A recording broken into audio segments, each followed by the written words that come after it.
अख्तर्स educational academy welcomes you all, जहां किया जाता है ऐसे टॉपिक पर डिस्कशन जिसका थ्योरेटिकल अप्रोच हार्डली और रेयरली कहीं अवेलेबल हो।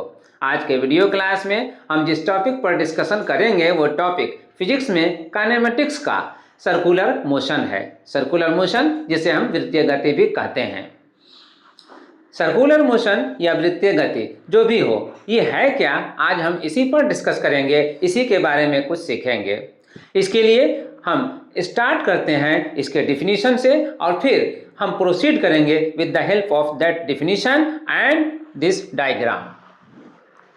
ये है डिफिनीशन सर्कुलर मोशन के लिए यानी वृत्तीय गति के लिए।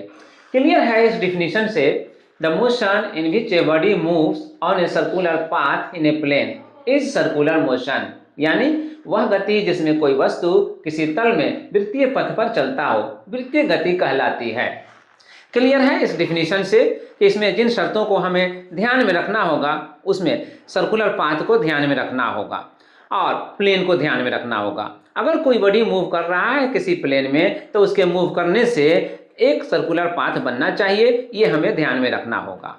जब भी हम प्लेन की बात करते हैं तो वहाँ पर हमारा फोकस ऑटोमेटिकली हो जाता है कि उसमें कोई दो एक्सिस इन्वॉल्व होगा, दो डायमेंशन इन्वॉल्व होगा, और इसीलिए टू डायमेंशन वाले मोशन को हम टू डायमेंशन भी कहते हैं, तो सर्कुलर मोशन को भी टू डायमेंशनल मोशन भी कहेंगे।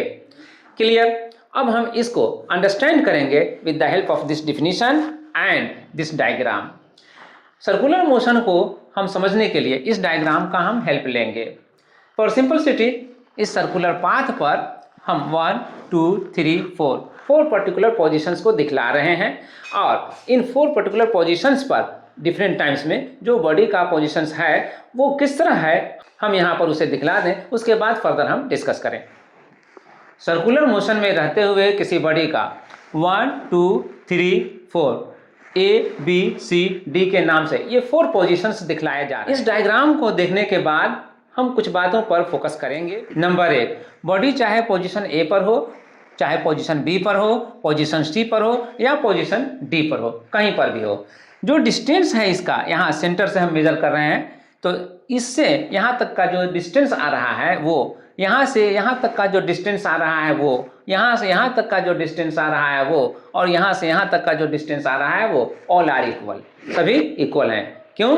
क्योंकि ये सर्कुलर पाथ के लिए रेडियस है। तो सर्कुलर पाथ के लिए रेडियस हैं, इस वजह से हम कह सकते हैं कि सर्कुलर पाथ पर मूव करते हुए किसी भी बॉडी का पोजीशंस ऑलवेज कांस्टेंट रहता है, फिक्स रहता है। तो ये हो गया एक प्रॉपर्टी, एक फीचर। सर्कुलर मोशन में रहने वाले बॉडी के लिए ये एक फीचर है, एक प्रॉपर्टी है। नंबर 2, किसी भी पोजीशन पर अगर हम देखें, मान लीजिए हम ए पर देखते हैं, तो पोजीशन ए पर जब हम देख रहे हैं तो पोजीशन ए पर रहते वक्त इस बॉडी का जो मोशन के लिए डायरेक्शन शो हो रहा है वो इस टेंजेंट से शो हो रहा है। तो अगर मान लीजिए कि यहाँ पर रहते हुए बॉडी का मोशन का डायरेक्शन इस टेंजेंट से शो हो रहा है जो कि अपवर्ड है, ऊपर की तरफ, तो बॉडी जब ए से मूव करते हुए इस सर्कुलर पाथ पर चलते हुए बी पर पहुंचता है तो उस वक्त यहाँ पर इसके मोशन का डायरेक्शन इस डायरेक्शन में आ जा रहा है, इस टेंजेंट के डायरेक्शन से हो रहा है शो। और उसके बाद इसी तरह से सर्कुलर पाथ पर मूव करते हुए अगर बी से सी तक पहुंच रहा है जब, तो सी पर पहुंचते ही इसके मोशन का डायरेक्शन इस टेंजेंट से शो हो रहा है जो एग्जैक्टली डाउनवर्ड है। जब सी से सर्कुलर पाथ पर ही मूव करते हुए ये डी पोजीशन पर पहुंच रहा है तो इस वक्त यहाँ पर पहुंचने से इसका डायरेक्शन ऑफ मोशन यानी कि मोशन का डायरेक्शन जो तय हो रहा है वो इस टेंजेंट से तय हो रहा है, डिसाइड हो रहा है, जो कि राइटवर्ड है। इन 4 different positions with different direction of motion के बेसिस पे हम कह सकते हैं कि सर्कुलर मोशन में रहते हुए किसी भी बॉडी का पोजीशन अगर चेंज कर रहा है तो उसका डायरेक्शन ऑफ मोशन भी चेंज कर रहा है, यानी कि गति की दिशा भी उसकी स्थिति के बदलने से बदलती है। इन दोनों पॉइंट्स को समझ लेने के बाद हम आते हैं एक थर्ड पॉइंट पर। सर्कुलर मोशन में अगर कोई बॉडी है तो मोशन के दौरान उसका time to time position change कर रहा है और इसलिए डायरेक्शन ऑफ मोशन उसका चेंज कर रहा है। जहां कहीं भी डायरेक्शन ऑफ मोशन चेंज होता है हम कहते हैं वहां पर वेलोसिटी चेंज हो रही है। वेलोसिटी जिसमें हम जानते हैं कि एक मैग्नीट्यूड होता है और एक डायरेक्शन होता है, तो चाहे मैग्नीट्यूड चेंज करे चाहे डायरेक्शन चेंज करे वेलोसिटी चेंज होती है, ये हम कहते हैं। यहाँ पर मैग्नीट्यूड मोशन का भले ही नहीं चेंज हो, लेकिन अगर पोजीशन चेंज कर रहा है तो उससे उसका डायरेक्शन ऑफ मोशन चेंज हो रहा है, इसलिए वेलोसिटी चेंज हो रही है। क्लियरली अगर इस तरह से वेलोसिटी चेंज हो रही है तो इस मोशन में एक एक्सेलरेशन होगा। इस तरह से सर्कुलर मोशन में हम यहाँ पर डिस्कस करेंगे टाइम टू टाइम जो पोजीशन होगा वो पोजीशन क्या है उस पर, और टाइम टू टाइम जो पोजीशन होगा उस वक्त उसकी वेलोसिटी क्या होगी उस पर, और उस वेलोसिटी के साथ अगर कोई एक्सीलरेशन है तो एक्सीलरेशन क्या होगा इस पर। इन 3 पॉइंट्स पर हम सर्कुलर मोशन में किसी बॉडी के लिए हम कंसीडर करेंगे, हम उस पर डिस्कस करेंगे। इन तीनों पॉइंट्स पर हम डिस्कस करेंगे, लेकिन इससे पहले हम इन्हें एक रिटन फॉर्म दे देते हैं। तो ये हैं कैरेक्टरिस्टिक्स ऑफ सर्कुलर मोशन। हर वो बॉडी जो सर्कुलर मोशन में होगा, वृत्तीय गति में है, उसके साथ ये 3 पॉइंट्स रहेंगे, इनको हम कंसीडर करेंगे। Point number 1, in circular motion a body always moves with a constant distance, यानी वृत्तीय गति में वस्तु हमेशा अचल दूरी के साथ गति करती है। Point number 2, in circular motion direction of motion of the moving body always changes, वृत्तीय गति में गतिमान वस्तु की दिशा हमेशा बदलती रहती है। और point number 3, due to change in direction of motion there is always an acceleration, यानी गति की दिशा में परिवर्तन के कारण वस्तु हमेशा त्वरित रहती है, वस्तु के साथ हमेशा एक त्वरण रहता है। इन्हीं 3 पॉइंट्स पर सर्कुलर मोशन में रहने वाले किसी भी बॉडी पर हम डिस्कस करते हैं और यहाँ भी करेंगे। फर्स्ट ऑफ ऑल हम टेकअप करते हैं सर्कुलर मोशन में रहने वाले बॉडी का पोजीशन से। किसी भी टाइम किसी भी बॉडी का पोजीशन क्या है उसको हम किस तरह से एक्सप्रेस करते हैं, लेट्स सी। सर्कुलर मोशन में किसी भी बॉडी के लिए पोजीशन, उसका वेलोसिटी और एक्सेलरेशन पर हम डिस्कस करेंगे, लेकिन इससे पहले एक रिमार्केबल पॉइंट्स को हम यहाँ पर इंट्रोड्यूस कर रहे हैं। Circular motion of a body is described with the help of angular displacement theta, angular velocity omega and angular acceleration alpha, यानी किसी वस्तु की वृत्तीय गति को कोणीय विस्थापन थीटा, कोणीय वेग ओमेगा और कोणीय त्वरण अल्फा से वर्णन करते हैं। अब ये क्या है, अब इनको भी हम थोड़ा सा टाइम दे करके समझ लें। इसके लिए हम हेल्प लेंगे इस डायग्राम का। अब हम इस डायग्राम के हेल्प से समझेंगे कि एंगुलर डिस्प्लेसमेंट क्या है, एंगुलर वेलोसिटी क्या है और एंगुलर एक्सेलरेशन क्या है। सर्कुलर मोशन में रहने वाले बॉडी के लिए अगर किसी टाइम हम यहाँ पर ए पर पोजीशन ए पर से उसका मोशन को कंसीडर करना शुरू करते हैं तो आफ्टर टाइम टी वो ऑब्जर्व किया जाता है, देखा जाता है पोजीशन पी पर। जिस टाइम ये यहाँ पर ऑब्जर्व किया जाता है, देखा जाता है, तो उस टाइम हम देखते हैं कि ए से पी तक डिस्प्लेस होते होते वो सेंटर पर एक एंगल फॉर्म कर दे रहा है थीटा, इसे हम थीटा पढ़ते हैं। तो ये जो थीटा फॉर्म कर रहा है एंगल, इसी को कहते हैं हम एंगुलर डिस्प्लेसमेंट, यानी कोणीय विस्थापन। तो जैसे जैसे ये पोजीशन वेरी करेगा, चेंज करेगा, ये एंगुलर डिस्प्लेसमेंट भी वेरी करेगा, चेंज करेगा, बदलेगा। एंगुलर डिस्प्लेसमेंट यानी कोणीय विस्थापन, जिसे हम थीटा से एक्सप्रेस कर रहे हैं, और इसको मेजर करने के लिए हम ले रहे हैं एसआई यूनिट रेडियन। तो रेडियन में हम इसे मेजर करेंगे। अब इसके बाद हम रियलाइज करेंगे एंगुलर वेलोसिटी को, यानी कोणीय वेग को। अब इसको रियलाइज करने के बाद, अंडरस्टैंड करने के बाद, हम आते हैं एंगुलर वेलोसिटी पर, यानी कोणीय वेग पर। जैसा कि अभी कहा कि अगर ये एंगुलर डिस्प्लेसमेंट है तो पर्टिकुलर टाइम टी में हुआ होगा। तो जिस पर्टिकुलर टाइम टी में ये हुआ है, अगर हम इसके हेल्प से ये समझें कि रेट ऑफ पोजीशन क्या है, रेट ऑफ पोजीशन क्या है, यानी एंगुलर डिस्प्लेसमेंट का वेरिएशन का रेट क्या है, तो जो रेट होगा एंगुलर डिस्प्लेसमेंट का, उसको हम एंगुलर वेलोसिटी से डिफाइन करेंगे, उसको हम एंगुलर वेलोसिटी के लिए डिफाइन करेंगे। ठीक उसी तरह से जैसे लीनियर डिस्प्लेसमेंट का रेट हम निकालते हैं लीनियर वेलोसिटी को फाइंड आउट करने के लिए, डिफाइन करने के लिए।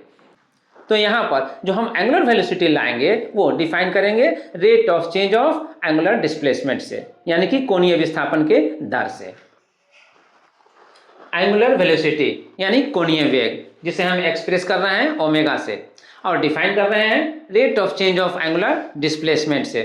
तो D theta by D T, theta चूंकि एंगुलर डिस्प्लेसमेंट है तो इसका रेट ऑफ चेंज क्या है, हम यही जानना चाहते हैं एंगुलर वेलोसिटी के लिए, और यही हम कर रहे हैं, पता कर रहे हैं D theta by D T करके। कैलकुलस के लैंग्वेज में अगर हम किसी भी क्वांटिटी को डिफरेंशिएट करते हैं तो वह उसका रेट ऑफ चेंज कहलाता है। यहाँ पर थीटा एंगुलर डिस्प्लेसमेंट है, तो एंगुलर डिस्प्लेसमेंट एक क्वांटिटी है, इसलिए rate of change of angular displacement define कर रहा है एंगुलर वेलोसिटी को। तो omega equal to D theta by D T. इसे सिंपल लैंग्वेज में हम इस तरह से भी एक्सप्रेस कर सकते हैं, omega equal to theta two minus theta one by T two minus T one. ये थीटा वन और थीटा टू क्या है, दो अलग अलग टाइम टी वन और टी टू पर एंगुलर डिस्प्लेसमेंट्स हैं, एंगुलर पोजीशंस हैं। जिस तरह से हाँ इस डायग्राम में पी एक पोजीशन हम दिखला रहे हैं किसी टाइम टी पर, और उसकी वजह से यहाँ जो एंगुलर डिस्प्लेसमेंट दिखला रहे हैं थीटा, तो अगर यही एंगुलर डिस्प्लेसमेंट दो अलग अलग टाइम पर दिखलाते टी1 और टी2 पर, तो दो अलग अलग सिंबल से उसे रिप्रेजेंट करते थीटा1 और थीटा2 से। तो उस थीटा1 और थीटा2 का डिफरेंस जो हो रहा है वो यही है थीटा2 माइनस थीटा1, और जो टाइम का डिफरेंस हो रहा है वो t2 माइनस t1 है। तो थीटा1 और थीटा2 का डिफरेंस थीटा2 माइनस थीटा1 और टाइम का डिफरेंस t2 माइनस t1, इसको हम इस तरह से भी एक्सप्रेस कर सकते हैं। जो थीटा2 और थीटा1 का डिफरेंस आ सकता है, सपोज कर लीजिए वो डेल्टा थीटा है, और जो t2 और t1 का डिफरेंस आ सकता है उसको भी सपोज कर लीजिए डेल्टा t। तो यहाँ पर डेल्टा t ले लेंगे, तो delta theta by delta t ये भी हो गया rate of change of angular displacement. Simple case में हम इस एक्सप्रेशन का हेल्प लेते हैं, और अगर कॉम्प्लेक्स सिचुएशन हुआ तो उस केस में हम इसका हेल्प लेते हैं। बहरहाल दोनों ही एंगुलर वेलोसिटी को डिफाइन कर रहा है, और दोनों ही से हम डिफाइन करेंगे एसआई यूनिट को। यहाँ पर D theta by D T है, और यहाँ पर चेंज इन थीटा, और यहाँ पर चेंज इन टाइम, यही है। तो change in theta after all एक एंगुलर डिस्प्लेसमेंट है ना, चेंज इन पोजिशंस भी एक पोजिशन है। तो पोजीशन को हम मेजर करते हैं, जैसा कि यहाँ पर मेंशन किया है रेडियन में, तो एंगुलर पोजीशन को हम यहाँ भी जो चेंज हो रहा है उसको भी हम मेजर करेंगे रेडियन में। और यहाँ टाइम, जो टाइम है, टाइम को हम एसआई में मेजर करते हैं सेकंड में। तो फिर यहाँ पर एंगुलर डिस्प्लेसमेंट के लिए रेडियन यूज करेंगे, और यहाँ पर टाइम के लिए हम सेकंड यूज करेंगे, और ये डिवीजन का साइन है, इसलिए हम क्या पढ़ेंगे, रेडियन पर सेकेंड, इसको हम पढ़ते हैं रेडियन, और ये सेकंड के लिए तो रेडियन पर सेकेंड, और इसी को यहाँ पर लिखा गया है रेडियन प्रति सेकेंड। तो एंगुलर वेलोसिटी को डिफाइन करने के बाद, अंडरस्टैंड करने के बाद, now we proceed towards angular acceleration. Alpha equal to omega 2 minus omega 1 by t2 minus t1, जिसे हम लिख रहे हैं इक्वल टू के बाद delta omega by delta t से। अब ये ओमेगा 1 ओमेगा 2 क्या है, ओमेगा 1 ओमेगा 2, ओमेगा का दो वैल्यू है, दो अलग अलग टाइम पर दो अलग अलग वैल्यू है ओमेगा, जिसे हम एंगुलर वेलोसिटी के नाम से भी जान रहे हैं। अब दो अलग अलग टाइम पर दो अलग अलग एंगुलर वेलोसिटीज हैं, तो यहाँ पर ओमेगा 2 माइनस ओमेगा 1 का जो भी डिफरेंस है उसको हम शो कर रहे हैं डेल्टा ओमेगा से, यानी चेंज इन एंगुलर वेलोसिटी के लिए। और t2 माइनस t1 इसका जो भी वैल्यू है, ये टाइम इंटरवल है, समय अंतराल है, इसको हम एक्सप्रेस कर रहे हैं डेल्टा t से। तो ये जो चेंज इन एंगुलर वेलोसिटी है और डेल्टा t जो टाइम इंटरवल है, इसका जो हम एक्सप्रेशन दे रहे हैं delta omega by delta t, ये बता रहा है rate of change of angular velocity, और rate of change of angular velocity ही से हम डिफाइन करते हैं एंगुलर एक्सेलरेशन को। तो ये एंगुलर एक्सेलरेशन को डिफाइन कर रहा है। अब सिंपल केस में हम इस एक्सप्रेशन का यूज करेंगे, और अगर कहीं पर कॉम्प्लेक्स सिचुएशन हुआ, कॉम्प्लेक्स केस हुआ, तो हम इस एक्सप्रेशन का यूज करेंगे। तो बहरहाल चाहे ये केस हो चाहे ये केस हो, एसआई यूनिट डिफाइन हम किसी से भी कर सकते हैं। एसआई यूनिट जो बनेगा यहाँ पर रेडियन पर सेकेंड। एंगुलर एक्सेलरेशन के लिए जो एसआई यूनिट डिफाइन हो रहा है वो ये हो रहा है रेडियन पर सेकेंड, यानी कि रेडियन प्रति सेकेंड। हम इसे कंबाइंडली कहते हैं रेडियन पर स्क्वायर सेकेंड, रेडियन पर स्क्वायर सेकेंड या रेडियन प्रति वर्ग सेकेंड। तो इस तरह से एंगुलर एक्सेलरेशन को हम यहाँ पर डिफाइन किए, और साथ ही एंगुलर डिस्प्लेसमेंट, एंगुलर वेलोसिटी को भी हम डिफाइन किए। अब हम एंगुलर डिस्प्लेसमेंट, एंगुलर वेलोसिटी और एंगुलर एक्सेलरेशन के बीच क्या रिलेशनशिप हो सकते हैं, क्या इक्वेशंस हो सकते हैं, उनको यहाँ पर इंट्रोड्यूस करेंगे अंडर रिमार्क्स पॉइंट नंबर 2। ये जो अभी चल रहा था ये अंडर रिमार्क्स पॉइंट नंबर 1 चल रहा था। अब हम पॉइंट नंबर 2 की तरफ प्रोसीड करेंगे। ये इक्वेशंस ठीक वैसे ही होंगे जैसे लीनियर मोशन में हम कुछ लीनियर इक्वेशंस रखा करते हैं। Let's proceed. ये वो इक्वेशंस हैं जो सर्कुलर मोशन में यूज किए जाएंगे। Omega 2 equal to omega 1 plus alpha T, ये इक्वेशन ठीक वैसे ही है जैसे लीनियर मोशन में हम रखते हैं v2 equal to v1 plus A T, part 2 में यानी पार्ट बी में। Theta equal to omega 1t plus half alpha T square. ये इक्वेशन भी ठीक उसी तरह से है जैसे लीनियर मोशन में हम रखा करते हैं इक्वेशन s इक्वल टू या x equal to v1t plus half a t square, और ये पार्ट सी में omega 2 square equal to omega 1 square plus 2 alpha theta. ये इक्वेशन भी ठीक उस तरह से है जैसे लीनियर मोशन में हमारे पास इक्वेशन है v2 square equal to v1 square plus 2as या 2ax। ठीक है, तो उन इक्वेशंस को हम लीनियर मोशन में यूज किया करते हैं और इन इक्वेशंस को हम सर्कुलर मोशन में यूज करेंगे। अब इसके बाद हम आते हैं अपने मेन टॉपिक पर, यानी सर्कुलर मोशन। सर्कुलर मोशन में हम आज कंसीडर करेंगे कि कोई भी बॉडी जो सर्कुलर मोशन में है, वृत्तीय गति में है, किसी भी टाइम उसके पोजीशन को हम किस तरह से एक्सप्रेस करेंगे, किस तरह से दिखलाएंगे, यानी उसके लिए व्यंजक क्या होगा, उसका एक्सप्रेशन क्या होगा। Let's move towards it. इस डायग्राम में किसी भी बॉडी का जो सर्कुलर मोशन में है उस पर कंसीडर करने के लिए हम इस डायग्राम में कंसीडर करते हैं। इस डायग्राम में ये जो लाइन हम देख रहे हैं ओ ए, ये एलोंग एक्स एक्सिस है, एक्स एक्सिस ये, और यहीं सेंटर ओ से हम यहाँ जो लाइन दिखला रहे हैं ऊपर की तरफ, ये वाई एक्सिस है। तो एक्स ओ वाई ये प्लेन हो गया, बोर्ड का plane, X O Y plane हो गया। इस प्लेन में सर्कुलर मोशन जो ये पाथ है, सर्कुलर पाथ, इसमें मूव करता हुआ कोई बॉडी है और उसके मोशन को हम किसी टाइम स्टार्ट करते हैं देखना ए से देखना शुरू करते हैं, और after time T, some time के बाद वो जो है वो पी पोजीशन पर पहुंचता है, सर्कुलर पाथ पर वो पोजीशन पी लेता है। तो इस पी पॉइंट का अगर हम एक्स वाई प्लेन में हम कंसीडर करें तो हमें इसका कोऑर्डिनेट शो करना होगा। कोऑर्डिनेट हम दे रहे हैं यहाँ पर एक्स वाई। अब एक्स वाई देने का मतलब ये हुआ कि अगर इस पोजीशन P से हम परपेंडिकुलर ड्रा करें एक्स एक्सिस पर, तो ये परपेंडिकुलर यहाँ पर पड़ रहा है, मान लीजिए ये M है, पॉइंट यह M है, तो यहाँ से यहाँ तक का डिस्टेंस जो होगा वो x होगा, और यहाँ से यहाँ यानी कि M से P का जो डिस्टेंस होगा वो y होगा। तो अब x डिस्टेंस ये हो गया O से M तक का, और y डिस्टेंस हो गया ये M से P तक का। तो ये हमारे लिए जो ट्रायंगल है OMP, ये एक राइट एंगल ट्रायंगल हो गया। और इस राइट एंगल ट्रायंगल में ये जो एंगल थीटा हम दिखला रहे हैं, एंगुलर डिस्प्लेसमेंट, ये कब एंगुलर डिस्प्लेसमेंट हुआ, जब बॉडी पोजीशन A से मूव करते हुए पोजीशन P तक पहुंचा। कुछ टाइम के बाद जो T पर पहुंचता है, वो P पर पहुंचते ही यहाँ पर जो एंगल बनाता है, कोण बनाता है, वो थीटा बनाता है। तो ये कोणीय विस्थापन हो गया, एंगुलर डिस्प्लेसमेंट हो गया। अब यहाँ पर हमें इसके पोजीशंस को शो करना है। हमारा मेन टास्क क्या है, पहले पोजीशन को हम शो करें, एक्सप्रेस करें। तो इसके पोजीशन को शो करने के लिए हम वेक्टर का हेल्प लेंगे और वेक्टर के हेल्प से चलेंगे इस ट्रायंगल में। तो इस ट्रायंगल में चलने पर O से M जो देख रहे हैं, यह इसका लेंथ हम x ले रहे हैं।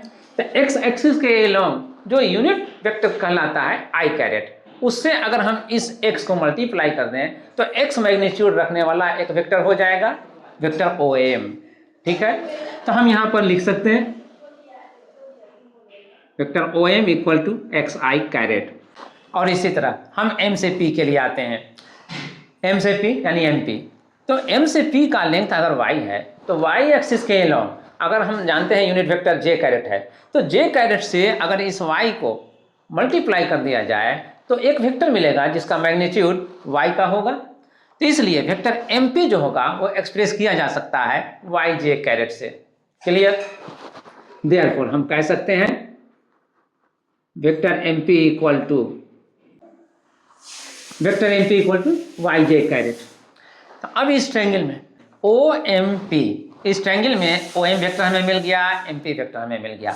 तो अगर हम यहाँ से O से M तक आवें और M से P यहाँ तक आवें, तो y वेक्टर रूल हम कह सकते हैं कि इन दोनों वेक्टर का sum, vector OM plus vector MP, इसका सम वेक्टर OP हो जाएगा। यस, वेक्टर OP हो जाएगा। अब हम इसी को यहाँ पर मेंशन करेंगे ट्रायंगल रूल से। ट्रायंगल OMP में तो यहाँ पर हम देख रहे हैं OMP, इसमें vector OM plus vector MP equal to vector OP। हम ये कह सकते हैं, क्लियर है यहाँ पर डायग्राम से भी, vector OM plus vector MP equal हो रहा है वेक्टर OP के। तो इस रिलेशन को हम यूज करते हुए अब हम क्या कहेंगे, वेक्टर OM को हम रिप्लेस कर सकते हैं इस xi कैरेट से। और वेक्टर MP को, इस वेक्टर को हम इससे रिप्लेस कर सकते हैं yj कैरेट से, yj कैरेट से हो गया। तो वेक्टर OP को हम किस तरह से रिप्लेस करें? वेक्टर R के हेल्प। अब ये वेक्टर R का ये वेक्टर फॉर्म हो गया और इसलिए हम कह सकते हैं vector R equal to xi caret plus yj caret, ये हो गया। तो ये वेक्टर फॉर्म हुआ। सर्कुलर मोशन में रहते हुए किसी भी बॉडी के लिए किसी पर्टिकुलर टाइम t पर उसका पोजीशन क्या है उसको एक्सप्रेस करने के लिए ये वेक्टर फॉर्म हुआ, जिसमें x और y यहाँ पर वेरिएबल है। लेकिन सर्कुलर मोशन में रहते हुए हमारा जो मेन क्वांटिटी वेरिएबल है वो है एंगुलर डिस्प्लेसमेंट थीटा। इस डायग्राम में देखिए, अगर इस सर्कुलर पाथ को हम मान रहे हैं किसी बॉडी का सर्कुलर पाथ है, तो यहाँ पर जहाँ से हम शुरू कर रहे हैं उसके पोजीशंस को देखना A। तो A से जब शुरू कर रहे हैं पोजीशंस को देखना, तो A से किसी पर्टिकुलर टाइम t पर पोजीशन P लेता है। तो इसके पोजीशन P लेने से जो एंगुलर डिस्प्लेसमेंट हो रहा है यहाँ पर वो थीटा हो रहा है। तो थीटा यहाँ पर वेरिएबल क्वांटिटी हो गया। तो ये जो फॉर्म है वेक्टर फॉर्म, वो थीटा के फॉर्म में एक्सप्रेस करना है। किस तरह एक्सप्रेस करेंगे? इसके लिए हम इस डायग्राम का हेल्प लेंगे और ट्रिग्नोमेट्री को हम रिकॉल करेंगे, याद करेंगे। उसके हेल्प से हम यहाँ x और y को हम डिफाइन करेंगे। चूंकि इस डायग्राम में जो भी पोजीशंस बदल रहा है, बॉडी A से P आया, P से कहीं और जाएगा, तो उस पोजीशंस के बदलने के दौरान एक क्वांटिटी जो ये r है, रेडियस, ये कांस्टेंट रहता है, ये हमेशा कांस्टेंट रहता है। तो इसके कांस्टेंट रहने की वजह से अब हम इस x और y को इस थीटा के टर्म में हम एक्सप्रेस कर सकते हैं। कैसे? Let's see.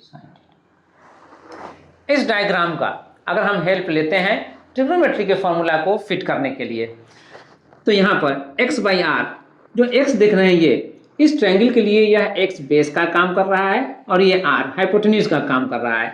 तो फिर इस थीटा के नाम पर x बाई r जो हुआ वो बेस बाई हाइपोटेन्यूज हुआ। तो बेस बाई हाइपोटेन्यूज यानी b बाई h डिफाइन करता है cos थीटा को, इसलिए x बाई r डिफाइन कर रहा है यहाँ cos थीटा को। ठीक उसी तरह से यहाँ पर y बाई r डिफाइन कर रहा है sin थीटा को। इस डायग्राम में जो y देख रहे हैं इस थीटा के लिए परपेंडिकुलर है और ये हाइपोटेन्यूज तो है ही है, इसलिए y बाई r डिफाइन कर रहा है sin थीटा को।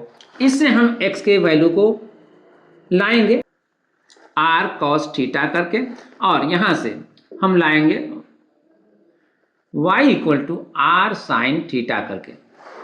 तो यहाँ से x का वैल्यू हमें मिल रहा है, यहाँ से y का वैल्यू हमें मिल रहा है और दोनों ही थीटा डिपेंडेंट है। इसलिए हम इस फॉर्म को जो यहाँ पर देख रहे हैं vector r equal to x i caret plus y j caret, इसमें हम x को रिप्लेस करेंगे इससे और y को रिप्लेस करेंगे उससे। Let's do. तो ये हो गया vector r equal to r cos theta i caret plus r sin theta j caret. ये हो गया वेक्टर एक्सप्रेशन, पोजीशन के लिए ये वेक्टर एक्सप्रेशन। अब हम जानना चाहते हैं कि इस पोजीशन पर रहते हुए इसका डायरेक्शन क्या है, इस पोजीशन का डायरेक्शन क्या है। डायरेक्शन के लिए हम देख सकते हैं, कर सकते हैं, ये जो लाइन हम दिखला रहे हैं डैश लाइन से, ये पोजीशन के डायरेक्शन को ही हम दिखला रहे हैं। तो इस पोजीशन के डायरेक्शन को शो कर सकते हैं हम इस ट्रायंगल के हेल्प से।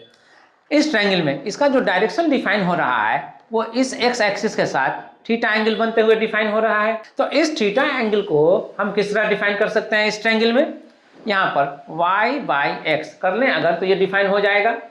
y परपेंडिकुलर है और x बेस है, तो इससे हम डिफाइन कर सकते हैं। तो इसलिए the direction of position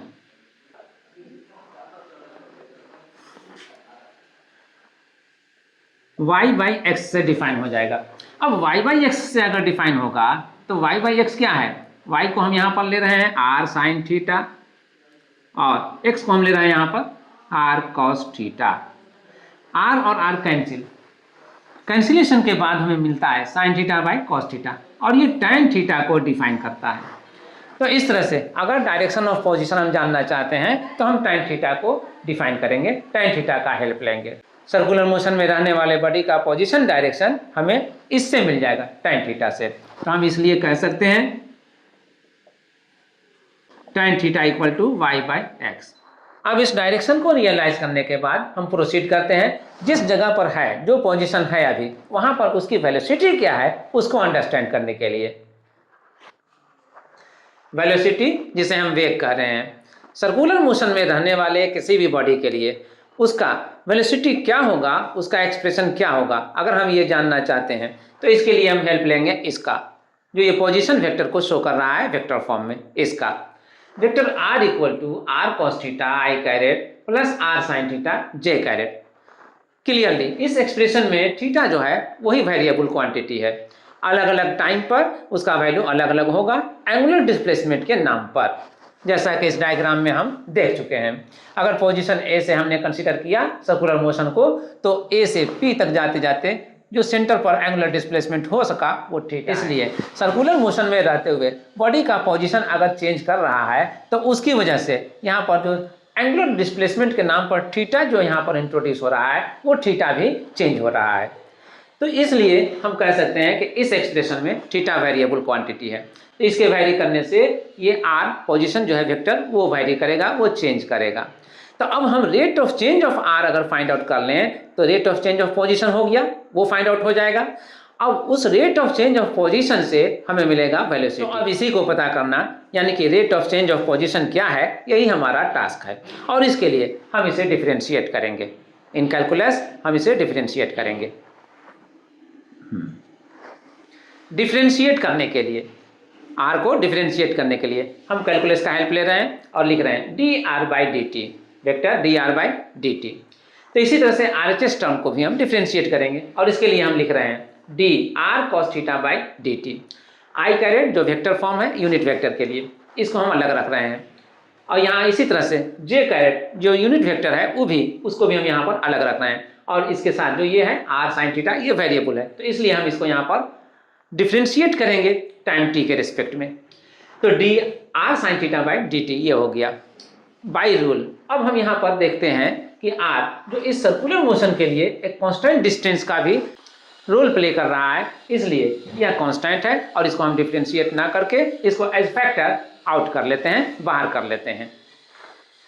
therefore हम लिखेंगे r times d cos θ/dt और तब i कैरेट प्लस, ठीक इसी तरह से हम यहाँ पर भी आर्गू कर सकते हैं और इसलिए r टाइम्स करने के बाद d sin θ/dt करते हैं और j कैरेट ये लेते हैं। अब इसके बाद यहाँ पर हम जो देख रहे हैं वो ये है कि cos थीटा, जिसमें वेरिएबल क्वांटिटी थीटा है, एंगुलर डिस्प्लेसमेंट के नाम पर ये थीटा वेरिएबल क्वांटिटी है, तो हम इसे डिफरेंशिएट कर रहे हैं t के रिस्पेक्ट में। cos theta by rule differentiate होगा थीटा के रिस्पेक्ट में ही, तो इसलिए हमें यहाँ पर एक स्टेप और लेना होगा, r into d cos θ/d theta और तब d θ/dt और तब यहाँ पर i कैरेट जो पहले से था। ठीक इसी तरह से हम इसके लिए भी वही ऑपरेशन करेंगे, इसलिए r into d sin θ/d theta और इंटू d θ/dt और तब j कैरेट। अब इस फॉर्म के बाद अब हम याद करते हैं cos थीटा का डिफरेंशियल कोएफिशिएंट क्या हो सकता है और sin थीटा का डिफरेंशियल कोएफिशिएंट क्या हो सकता है। cos थीटा का differential coefficient minus sin theta और d θ/dt क्या है। तो इनफैक्ट अभी हमने इस पर थोड़ी देर पहले डिस्कस किया था कि ये rate of change of angular displacement है। Rate of change of angular displacement कहलाता है एंगुलर वेलोसिटी, यानी कि कोणीय वेग। तो इसलिए d θ/dt को हम रिप्लेस करेंगे ओमेगा से। तो यहाँ पर हम इसके लिए ओमेगा लिखेंगे और फिर लिखेंगे हम i कैरेट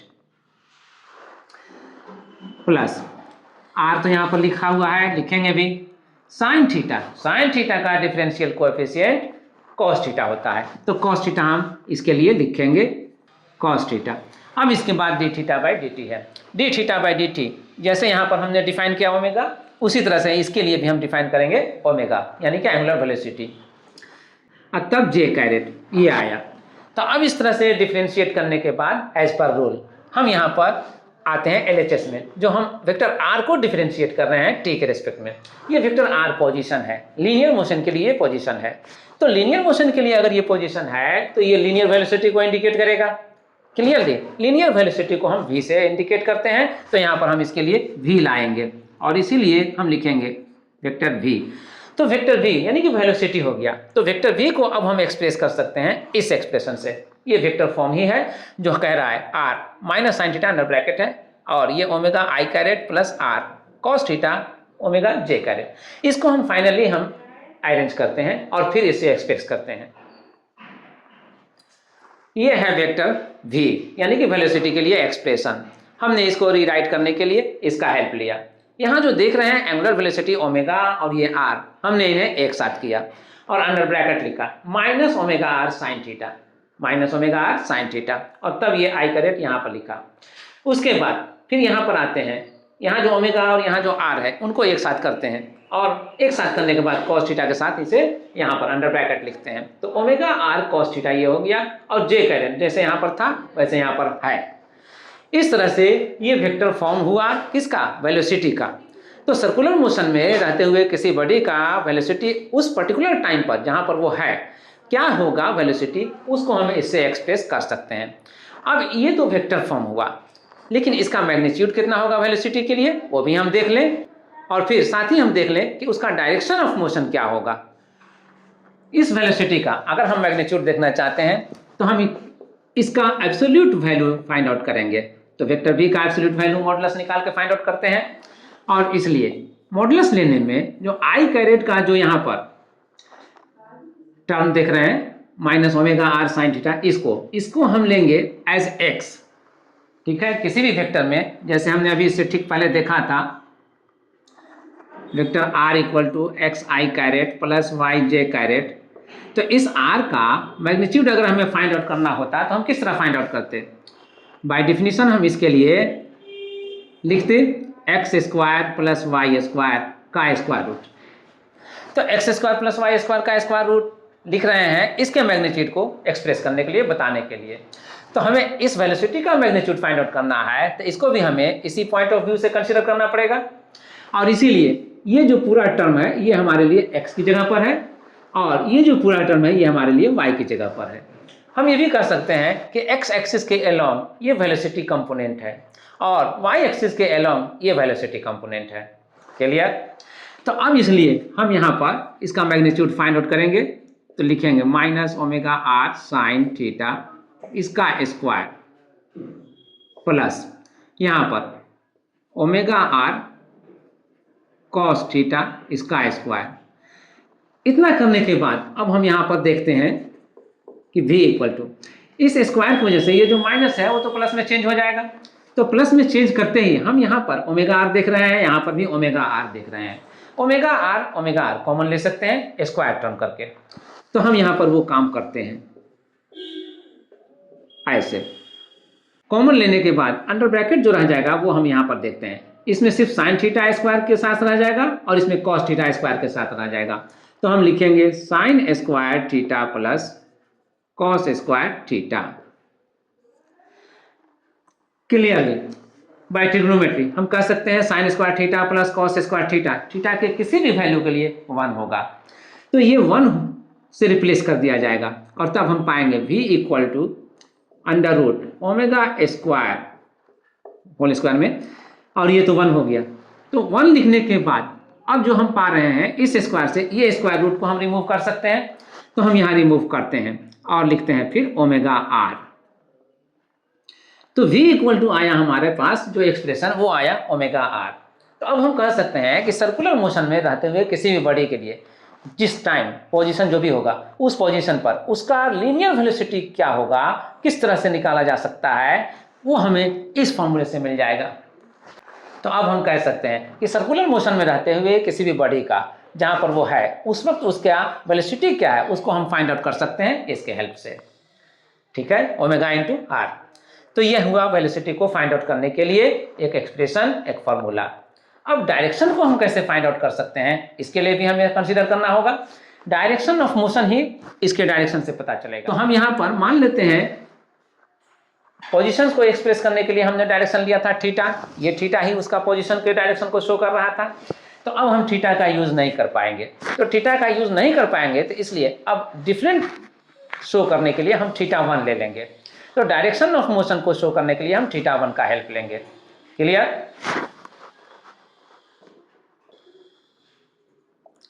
tan थीटा 1 दिया जाएगा। इस वेक्टर फॉर्म से ही पता चल जाएगा। अगर ये y की जगह पर है, ये x की जगह पर है, तो y बाई एक्स करके हम उसमें पोजीशन के डायरेक्शन को शो किए थे, तो इसमें वेलोसिटी के डायरेक्शन को शो करेंगे। और इसलिए omega r cos theta by minus omega r sine theta. Omega r दोनों जगहों से, न्यूमरेटर और डिनोमिनेटर से कैंसिल हो जाएगा। तो कैंसिलेशन के बाद हमें मिलेगा cos theta by sine theta, यानी कि cot थीटा। तो tan थीटा 1 जो हो रहा है वो माइनस cot थीटा के इक्वल हो रहा है। इसे हम बाई ट्रिग्नोमेट्री ये भी कह सकते हैं कि माइनस cot थीटा जो हो रहा है उसको हम tan के फॉर्म में लिख सकते हैं, थीटा प्लस पाई बाई 2 या 90 डिग्री, ऐसा लिख सकते हैं। क्योंकि tan theta plus pi by 2, या इसको ऐसे कहेंगे tan 90 degree plus theta equal होता है माइनस cot थीटा के। तो ये हो गया थीटा प्लस पाई बाई 2। तो अब हम यहाँ पर देख रहे हैं, इसलिए कह सकते हैं कि tan यहाँ से LHS से और RHS से दोनों तरफ से हम रिमूव कर दें तो थीटा 1 का वैल्यू मिल जाएगा। थीटा 1 का वैल्यू क्या होगा? थीटा प्लस पाई बाई 2, यानी कि और कह सकते हैं थीटा प्लस 90 डिग्री, ये कह देंगे डिग्री में। तो अब इससे पता चल रहा है कि डायरेक्शन ऑफ मोशन के लिए जो हम सिंबल दे रहे हैं थीटा 1, वो एक्सप्रेस हो रहा है थीटा प्लस 90 डिग्री से या पाई बाई 2 रेडियन से। यानी जितना पोजीशन है, जो पोजीशन डायरेक्शन है उससे 90 डिग्री ज़्यादा, यानी पाई बाई 2 रेडियन ज़्यादा। तो अब हम अगर उस डायग्राम में आए तो हम कह सकते हैं जो ये थीटा इस डायरेक्शन को शो कर रहा है, इससे 90 डिग्री ज़्यादा अगर लेंगे तो 90 डिग्री ज़्यादा लेने पर ये यहाँ से यहाँ पर आने पर इस डायरेक्शन में आ जाएगा, जो टेंजेंशियल हो जाएगा। इस पोजीशन पर ये टेंजेंशियल। तो सर्कुलर मोशन में किसी भी बॉडी का डायरेक्शन टेंजेंशियल ही होता है, स्पष्ट देखिए दिशा में ही होता है। तो यहाँ पर जो डायरेक्शन ऑफ मोशन हो रहा है वो पोजीशन पर 90 डिग्री ज़्यादा हो रहा है। यानी कि हम कह सकते हैं सर्कुलर मोशन में जो भी डायरेक्शन ऑफ मोशन होता है वो टेंजेंशियल होता है। क्लियर? अब हम इसको क्लियर करने के बाद प्रोसीड करते हैं टुवर्ड्स एक्सेलरेशन। एक्सेलरेशन जिसे हम त्वरण कहते हैं। सर्कुलर मोशन में रहते हुए किसी बॉडी का किसी पोजीशन पर क्या वेलोसिटी है, इस पर अभी हम डिस्कस किए। अब हम डिस्कस करेंगे कि उस पोजीशन पर उस वेलोसिटी के साथ क्या एक्सेलरेशन होगा, अगर है कुछ तो। एक्सेलरेशन को फाइंड आउट करने के लिए यहाँ जो वेलोसिटी हम ले रहे हैं v वेक्टर फॉर्म में, इसको हम डिफरेंशिएट करेंगे। ठीक उसी तरह से जैसे वेलोसिटी को फाइंड आउट करने के लिए हमने पोजीशन वेक्टर को डिफरेंशिएट किया था। Let's do. वेलोसिटी को डिफरेंशिएट करने के लिए हमने ये स्टेप लिया, v dv बाई dt लिख दिया गया, और यहाँ पर RHS में जो है minus omega r sign theta, इसको हम डिफरेंशिएट करेंगे थीटा के रेस्पेक्ट में पहले, क्योंकि यहाँ पर साइन के साथ जो वेरिएबल क्वांटिटी है वो थीटा है, तो हम थीटा के रेस्पेक्ट में पहले इसे डिफरेंशिएट करेंगे। मैथमेटिकली बैलेंस करने के लिए हम यहाँ पर डी थीटा बाई dt लेंगे, ठीक उसी तरह से जैसे वेलोसिटी के केस में लिए थे। और उसके बाद हम यहाँ पर आई कैरेट है, आई कैरेट मेंशन करेंगे। तो फिर उसके बाद सेकेंड टर्म में आते हैं ओमेगा r cos थीटा को डिफरेंशिएट करने के लिए थीटा के रेस्पेक्ट में, और इसी तरह से यहाँ भी मैथमेटिकली बैलेंस किया गया है डी थीटा बाई dt से, और जे कैरेट था यहाँ पर जे कैरेट लिया गया है बाय रूल। डिफरेंशिएशन में यहाँ पर देख रहे हैं कि ओमेगा और r माइनस साइन के साथ है भले, लेकिन ओमेगा और r कांस्टेंट है, तो कांस्टेंट है तो माइनस साइन के साथ इसे हम आउट कर लेंगे और सिर्फ डिफरेंशिएट करेंगे साइन थीटा को थीटा के रेस्पेक्ट में। माइनस ओमेगा r करने के बाद साइन थीटा का डिफरेंशिएशन होगा कॉस थीटा, इसको हम कॉस थीटा में एक्सप्रेस कर देते हैं। और D theta by D T, इसको हम ओमेगा से रिप्लेस करेंगे, ओमेगा से रिप्लेस कर दिया। अब इसके बाद यहाँ पर आई कैरेट है तो आई कैरेट देते हैं और फिर प्रोसीड करते हैं इस टर्म के पास। यहाँ पर भी उसी तरह से ओमेगा आर को हम आउट करेंगे, एज फैक्टर रखेंगे इसे, और फिर कॉस थीटा को हम डिफरेंशिएट करेंगे, डिफरेंशिएशन होगा माइनस साइन थीटा, और फिर D theta by D T के लिए हम ओमेगा इंट्रोड्यूस करेंगे और तब कहीं जा करके जे कैरेट मेंशन करेंगे। ये सब कुछ मेंशन करने के बाद, लिखने के बाद, यहाँ पर एलएचएस में जो हम देख रहे हैं d v by D t, ये जो है वो लीनियर वेलोसिटी है v। तो लीनियर वेलोसिटी का जब डिफरेंशिएशन निकालेंगे तो rate of change of velocity का निकालेंगे, तो वो कहलाएगा एक्सेलरेशन, लीनियर एक्सेलरेशन। तो यहाँ पर ये एक्सेलरेशन के लिए यूज किया जाएगा और इसे हम a वेक्टर a से एक्सप्रेस करेंगे। तो वेक्टर ए जो एक्सेलरेशन के लिए है वो यहाँ पर आ रहा है इस फॉर्म में। क्लियरली हम कह सकते हैं इसके लिए ये जो ओमेगा है यहाँ पर इस ओमेगा आर के साथ मल्टीप्लाई करेंगे तो ओमेगा स्क्वायर हो जाएगा। तो ओमेगा स्क्वायर आर के साथ साइन ऑफ माइनस दिया और तब लिखा यहाँ पर कॉस थीटा।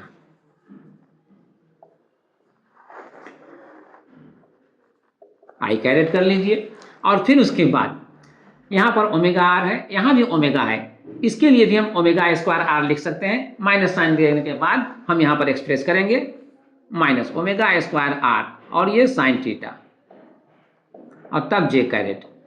तो ये एक्सेलरेशन का वेक्टर फॉर्म हो गया, vector a equal to so much and so much.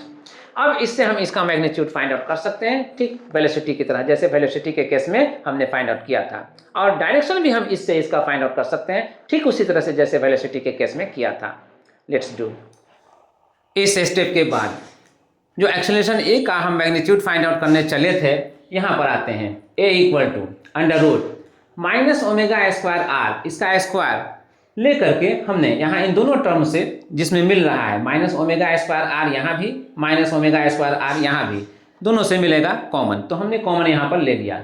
जब हम कॉमन लेंगे तो यहाँ स्क्वायर है इस होल टर्म का, इसलिए इस पर भी स्क्वायर रहेगा और इस पर भी स्क्वायर रहेगा। तो यहाँ पर स्क्वायर के साथ हमने कॉमन ले लिया। अब अंडर ब्रैकेट क्या रह गया, अंडर ब्रैकेट जो रहा यहाँ पर से ओनली कॉस थीटा बचेगा जो स्क्वायर के साथ रहेगा, कॉस स्क्वायर थीटा, और यहाँ पर साइन थीटा बचेगा जो रहेगा स्क्वायर के साथ, तो होगा साइन स्क्वायर थीटा। तो cos square theta plus sign square theta ये हमें मिला। अब यहाँ पर बाय ट्रिग्नोमेट्री हम जानते हैं कि cos square theta plus sign square theta 1 के इक्वल होता है, इसलिए इसको भी हम रिप्लेस कर सकते हैं 1 से। देयरफॉर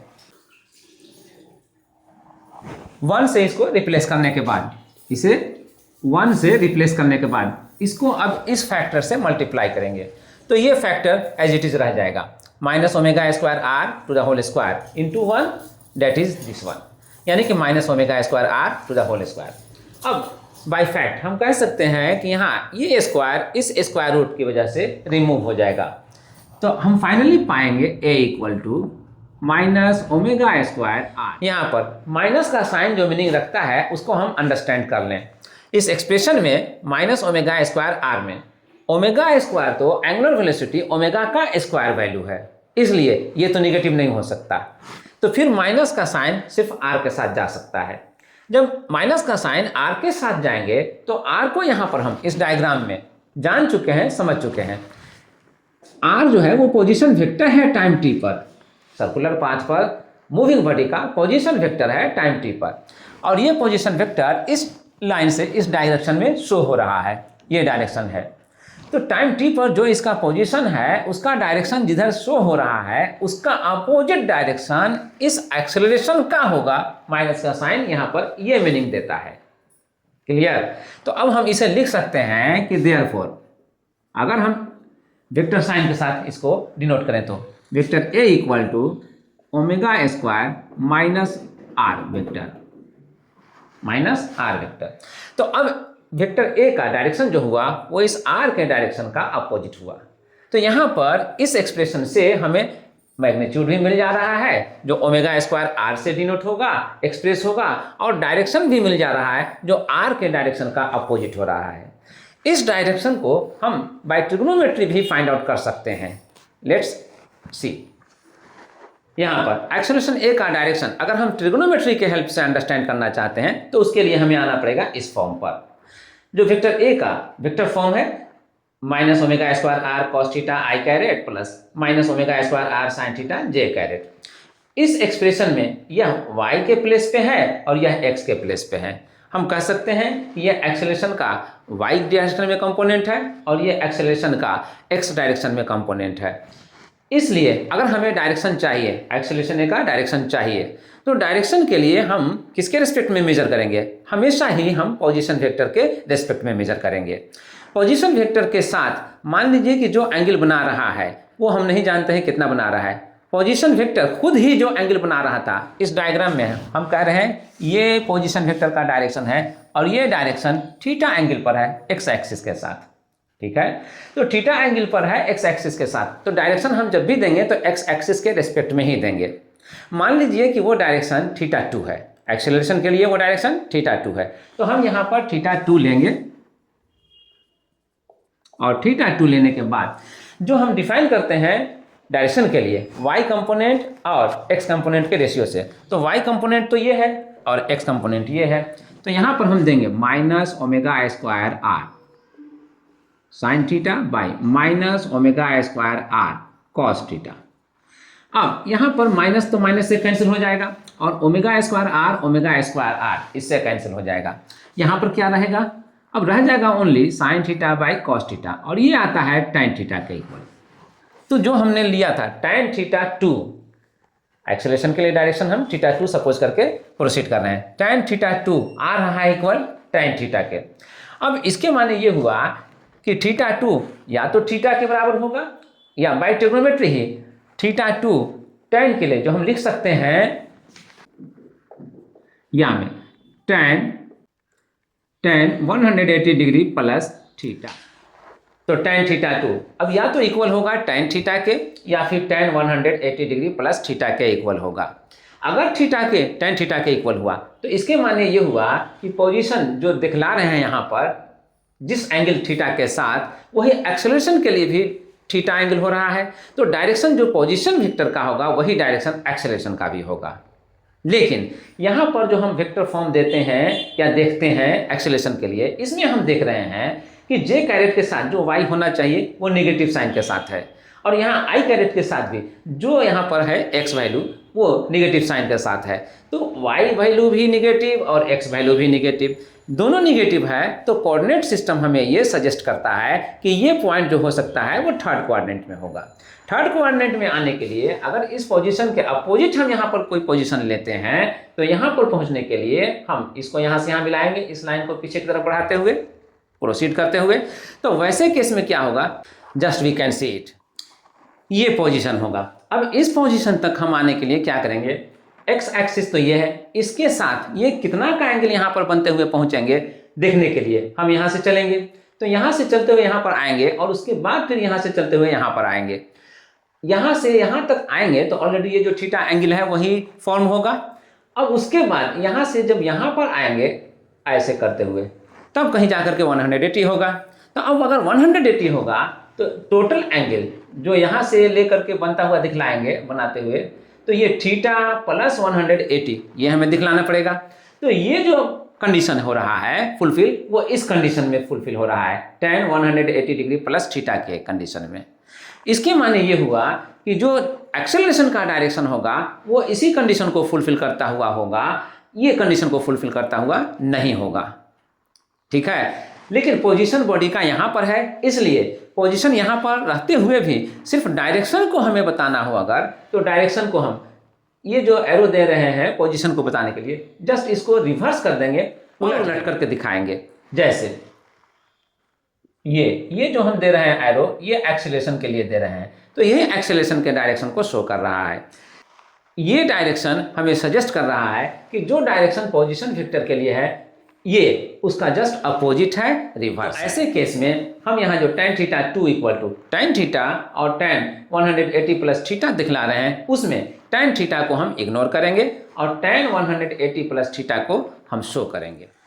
तो इस एक्सप्रेशन से tan θ2 equal to tan 180 plus theta को पाने के साथ ही अब हम यहाँ पर देख रहे हैं कि θ2 हम पा सकते हैं 180 प्लस थीटा के साथ।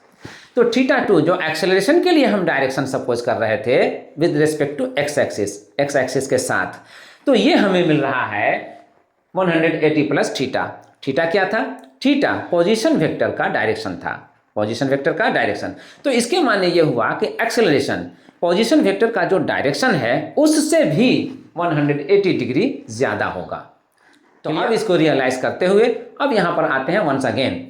इन शॉर्ट, सर्कुलर मोशन में किसी भी बॉडी पर अगर डिस्कस करते हैं तो हम उसके पोजीशन पर डिस्कस करते हैं, उसके वेलोसिटी पर डिस्कस करते हैं और उसके एक्सेलरेशन पर डिस्कस करते हैं। और ये हमने डिस्कस किया, पोजीशन वेक्टर क्या होता है, उसका वेक्टर फॉर्म क्या होता है उस पर, उससे हमें पता चला उसका मैग्नीट्यूड कैसे फाइंड आउट करेंगे, उसका डायरेक्शन हम कैसे फाइंड आउट करेंगे। इसी तरह से अगर हम वेलोसिटी पर आते हैं तो वेलोसिटी वेक्टर फॉर्म से हम फाइंड आउट कर सकते हैं कि उसका मैग्नीट्यूड क्या होगा, उसका डायरेक्शन क्या होगा। और इसी तरह से फिर एक्सेलरेशन पर आते हैं तो एक्सेलरेशन फॉर्म लेते हुए हम फाइंड आउट कर सकते हैं कि एक्सेलरेशन का मैग्नीट्यूड क्या होगा और उसका डायरेक्शन क्या होगा, और ये हम फाइंड आउट किए। इसके साथ ही एक और पॉइंट है जिस पर हमें नोटिस लेना है, और वो ये है कि सर्कुलर मोशन में रहते हुए किसी बॉडी के वेलोसिटी को जो चेंज करता है, उसमें हमने शुरू में भी कहा था कि वेलोसिटी डायरेक्शन में चेंज कर रहा है तो भी चेंज करता हुआ कहलाएगा, मैग्नीट्यूड में चेंज करता है तो भी चेंज करता हुआ कहलाएगा, और अगर दोनों में चेंज कर रहा है तो भी चेंज करता हुआ कहलाएगा। लेकिन पूरे डिस्कशन में हमने मैग्नीट्यूड को हमने फिक्स रखा, सिर्फ डायरेक्शन के चेंज को हमने फोकस में रखा। ठीक है, अगर किसी सर्कुलर मोशन में वेलोसिटी का मैग्नीट्यूड फिक्स रहता है, कांस्टेंट रहता है, सिर्फ डायरेक्शन चेंज करता है, तो हम इस मोशन को कहेंगे यूनिफॉर्म सर्कुलर मोशन, एक समान वृत्तीय गति।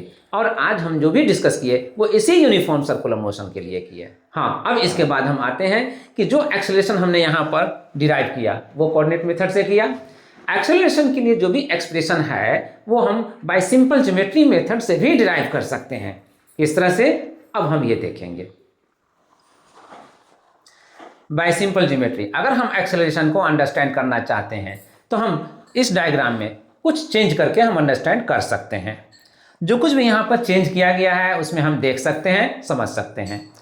ए पोजीशन जो हम इनिशियल पोजीशन लेकर चल रहे थे अभी भी है, तो इस इनिशियल पोजीशन पर जो वेलोसिटी होगा उसको हम सपोज कर रहे हैं v1, और कुछ टाइम t के बाद अगर वो पोजीशन चेंज करता हुआ b पर पहुंचता है मूव करते हुए सर्कुलर पाथ पर, तो यहाँ पर आने से उसका जो वेलोसिटी होता है उसको हम सपोज कर रहे हैं v2। सर्कुलर मोशन में भले हम यहाँ पर डिस्कस कर रहे हैं uniform circular motion, magnitude same रहेगा, ठीक है, लेकिन डायरेक्शन चेंज करेगा। डायरेक्शन चेंज करने की वजह से वेलोसिटी चेंज करेगा, इसलिए यहाँ पर हम v1 वेलोसिटी ले रहे हैं और यहाँ पर हम v2 वेलोसिटी ले रहे हैं। दोनों ही का डायरेक्शन जिस जगह पर है, जिस पोजीशन पर है, वहाँ पर टेंजेंशियल डायरेक्शन होगा। इसीलिए यहाँ पर देखें तो ये भी टेंजेंट के डायरेक्शन में दिख रहा है, और यहाँ पर देखें तो ये भी टेंजेंट के डायरेक्शन में दिख रहा है। Clear?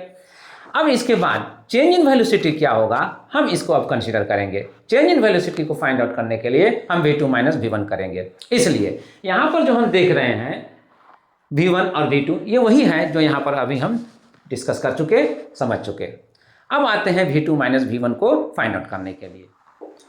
The change in velocity यानी वेग परिवर्तन अगर हम देखना चाहते हैं तो v2 माइनस v1 कर रहे हैं। v2 माइनस v1 का जो भी वैल्यू होगा उसे हम सपोज कर रहे हैं डेल्टा v, यानी मान लिया। तो v2 minus v1 vector form में है और इसका डिफरेंस हम डेल्टा v सपोज कर रहे हैं। तो ये हुआ चेंज इन वेलोसिटी। अब जब चेंज इन वेलोसिटी हुआ तो अब हम rate of change of velocity find out करेंगे।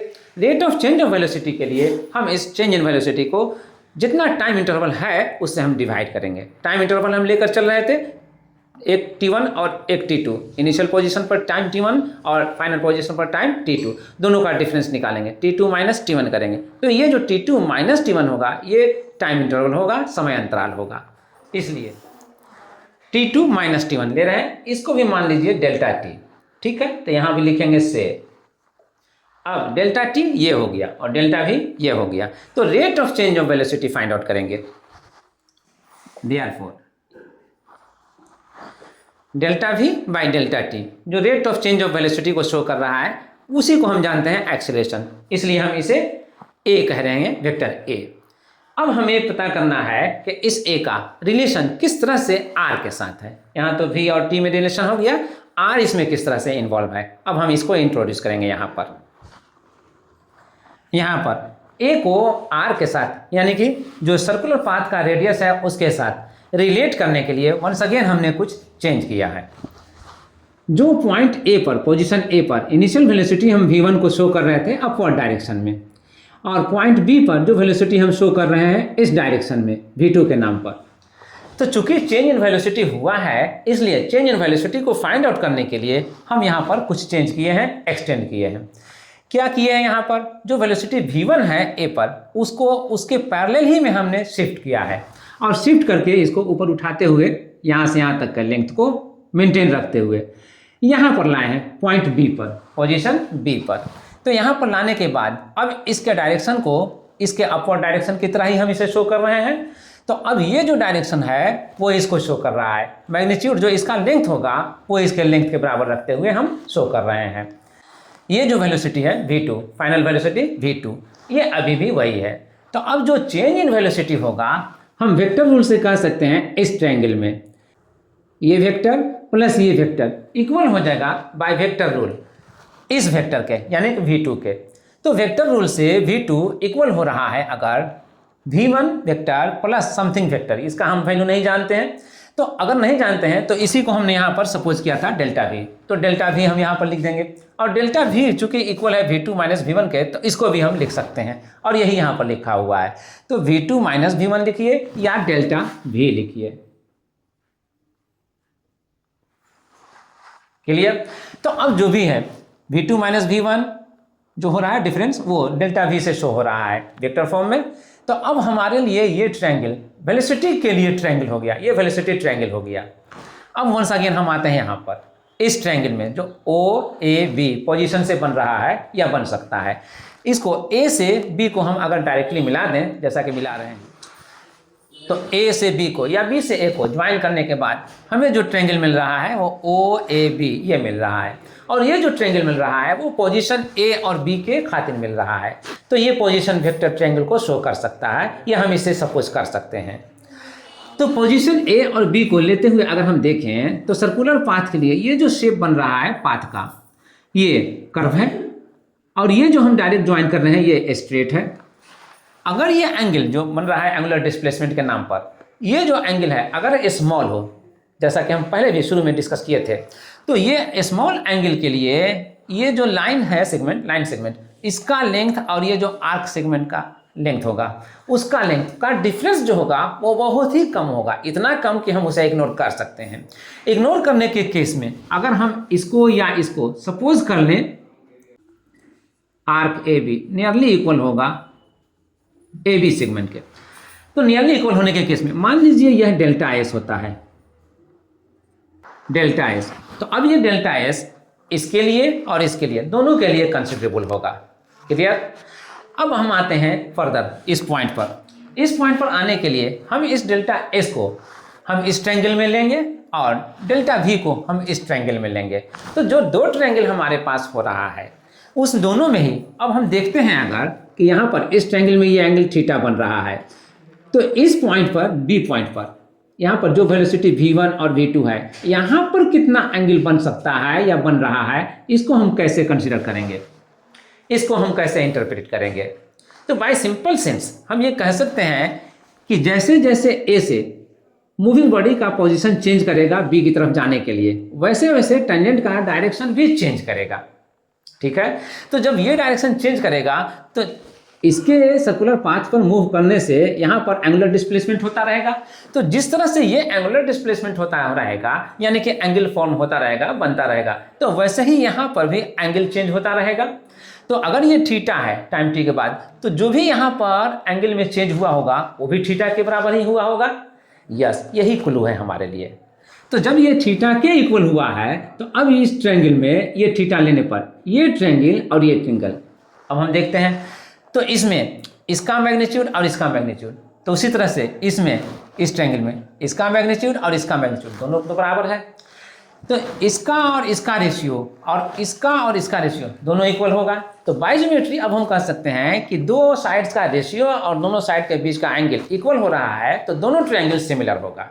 इस तरह से ये ट्रायंगल AOB और ट्रायंगल V1B V2 ये ट्रायंगल दोनों सिमिलर हैं। अब सिमिलर होने के केस में हम इस फैक्ट को यहाँ पर मेंशन करेंगे और प्रोसीड करेंगे जो अभी अभी स्टेट किए फॉर सिंपलिसिटी, आसानी के लिए। यहाँ पर जो ट्रायंगल हमने लिया AOB ये पोजीशंस के लिए लिया, तो इस ट्रायंगल को हम O के अबाउट में रोटेट किए और रोटेट करने के बाद ठीक इसको इसके जैसे पोजीशन में ले आए। तो इसके लिए हमने क्या किया, पोजीशन A जो यहाँ पर है अब यहाँ पर नहीं दिखलाया, हम यहाँ पर दिखला रहे हैं इसके डायरेक्शन में, और पोजीशन B जो है वो जब A रोटेट होगा तो ये भी रोटेट करेगा और ये ऐसे आएगा। तो मान लीजिए वो रोटेट करता हुआ यहाँ पर आता तो उसको हम यहाँ पर दिखला रहे हैं। इस पोजीशन में आने के बाद अब हमारे पास जो O पर जो एंगल यहाँ पर थीटा बन रहा है वो यहाँ पर दिखला दिए, ये एंगल थीटा। अब इसमें भी हम वेक्टर रूल को अगर अप्लाई करें तो vector OA plus vector AB equal होगा वेक्टर OB के। अब यहाँ पर जो AB हम ले रहे हैं AB, तो ये AB यही है, तो यही है जो चेंज इन पोजीशन है। चेंज इन पोजीशन मतलब डेल्टा एस, ये है। तो अब हम इसके लिए और इसके लिए जैसा कि हम डिस्कस कर चुके हैं कि दोनों ट्रायंगल सिमिलर है। सिंपल ज्योमेट्री को अप्लाई करने के लिए इस ट्रायंगल में जो यहाँ पर वेलोसिटी का वर्टेक्स है, यहाँ पर एक पॉइंट सपोज कर रहे हैं P, और यहाँ V2 के लिए जो वर्टेक्स है यहाँ पर दिखला रहे हैं, इसको हम पोजीशन सपोज कर रहे हैं Q। तो अब हमारे पास जो ट्रायंगल है PBQ, ये ट्रायंगल सिमिलर हो रहा है इस ट्रायंगल के, बाय ज्योमेट्री हम डिस्कस कर चुके। तो इस सिमिलर ट्रायंगल में हम कह सकते हैं इस ट्रायंगल का इस साइड का रेशियो इस ट्रायंगल के इस साइड के साथ इक्वल होगा इस ट्रायंगल का इस साइड का रेशियो इस ट्रायंगल के इस साइड के साथ। क्लियर? तो अब इस रिलेशन को यूज करने पर हम रिप्लेस करेंगे OA। OA क्या है? इस ट्रायंगल में देखें तो ये R को इंडिकेट कर रहा है, तो ये R से रिप्लेस हो जाएगा। BP क्या है? BP यहाँ पर ये देख रहे हैं हम BP, तो BP को हम V1 से रिप्लेस कर सकते हैं। अब V1 से रिप्लेस करें अगर, तो फिर इस तरफ में AB जो आ रहा है वो क्या है? AB यहाँ पर ये डेल्टा S को रिप्रेजेंट कर रहा है, तो इसको हम रिप्लेस कर देंगे डेल्टा S से। अब PQ जो यहाँ है इस ट्रायंगल में, ये PQ change in velocity delta V को इंडिकेट कर रहा है, तो हम इसके लिए डेल्टा V को इंट्रोड्यूस करेंगे। ये रिलेशन मिला, इसमें जो रिप्लेसमेंट हम कर सकते थे करने के बाद हमें ये रिलेशन मिला। तो अब इस रिलेशन से हम कह सकते हैं डेल्टा एस के वैल्यू को फाइंड आउट करने के लिए डेल्टा वी को RHS से LHS लाना चाहिए। तो हम लिखेंगे R into delta we by V1, ये लिखेंगे। R बाई V1 जो पहले से था रहेगा, डेल्टा वी RHS से LHS आने पर इस फॉर्म में आ जाएगा, और RHS में रह जाएगा ओनली डेल्टा एस। तो अब हम इससे डेल्टा एस लिखने के बाद अब हम इसके बाद जो यहाँ पर है उसको हम RHS में लिखते हैं, R by V1 delta V। अब इस रिलेशन में ये जो रिलेशन है वो आफ्टर टाइम t का है ना। पोजीशन A से पोजीशन B तक पहुंचने में जो टाइम स्पेंड किया, जो गुजरा, वो डेल्टा t है। तो डेल्टा t से हम यहाँ पर दोनों साइड डिवाइड करते हैं। डिवाइड करने पे हम पाएंगे delta S by delta t equal to R by V1 into delta V by delta t, ये पाएंगे। इस रिलेशन में जो यहाँ delta V by delta t है, इसको हम अगर यहाँ पर देखें जो vector A equal to delta V by delta t vector form में एक्सप्रेस हो रहा है, तो इससे हम कह सकते हैं कि अगर वेक्टर का साइन हटा करके सिर्फ मैग्नीट्यूड पर कंसीडर करें तो delta V by delta t ये भी है, और इसलिए हम कह सकते हैं A equal to delta V by delta t। तो A का वैल्यू अगर delta V by delta t हो रहा है और यहाँ पर delta V by delta t है भी, तो हम इसको रिप्लेस कर सकते हैं A से। तो हम इसे रिप्लेस करते हैं, delta V by delta t को हमने रिप्लेस किया A से, और साथ ही delta S by delta t जो LHS में है, ये हमारे लिए rate of change of position है, तो ये भी एक वेलोसिटी हुआ। अगर ये भी वेलोसिटी हुआ तो फिर हम इसे रिप्लेस करेंगे V से। तो V से रिप्लेसमेंट के बाद और A से रिप्लेसमेंट के बाद हमें ये रिलेशन मिला। अब हम इसमें A के लिए हम एक्सप्रेशन को फाइंड आउट करेंगे। A के लिए एक्सप्रेशन को फाइंड आउट करने के लिए जो A के साथ यहाँ पर है R बाई V1, इसको हम RHS से LHS में लाएंगे।